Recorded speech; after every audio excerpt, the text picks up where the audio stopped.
You finally give the example they asked for. And then the example becomes the new argument. It was too small. It was too long ago.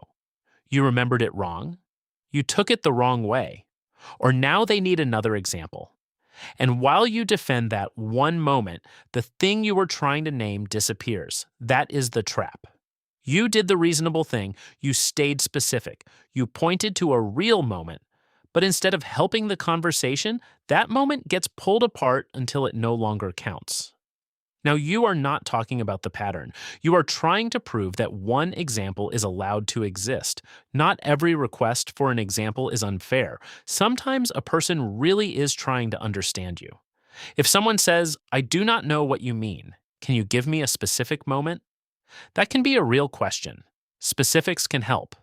They keep the conversation from turning into vague accusations.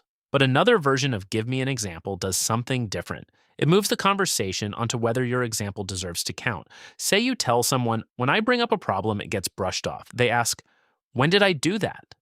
So you say, "Last Friday, when I said the joke bothered me, you laughed and said I was being dramatic." Now the answer is, "That was one time." So you bring up another time. "That was months ago." You bring up something recent. That is not the same thing. You explain why it is connected. You are just looking for reasons to be upset. Look where the conversation went. You started with a pattern. You gave an example. And every response broke the example away from the pattern. One example is too small. Two examples are cherry picking. An old example is irrelevant. A recent example is taken out of context. If you bring several examples, now you are keeping score. So the question becomes, what would count? Not sarcastically, actually.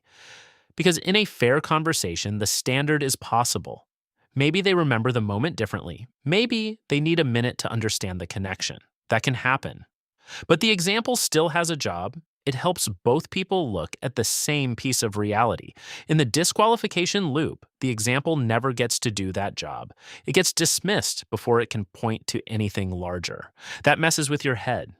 Patterns are rarely made out of one giant moment. Most patterns are made out of small, repeated moments. The joke that cuts too close. The concern that gets brushed off. The promise that changes later. The apology that becomes a lecture about your tone. Each moment, by itself, can be explained away. That is why the pattern matters. But if every moment stands trial alone, the pattern never gets to appear. So you start collecting more proof, dates, screenshots, cleaner examples, one more receipt. And you think, next time I need a better example. But sometimes the problem is not that your example was weak. Sometimes no example was ever going to be accepted as part of the pattern. That needs a different response. If you treat it like a normal request for clarity, you keep feeding the loop. You bring one more example, one more detail, one more explanation. And every time, the conversation finds a new reason it does not count. At that point, ask, are we discussing the pattern or putting every example on trial until the pattern disappears? That is the line to watch. You can say, I gave that example to show the pattern, not to put one moment on trial forever. Or, if no example is allowed to count, then we are not really talking about the issue. Or, I can clarify the example, but I am not collecting proof forever. Those lines may not make the other person agree. That is not the point.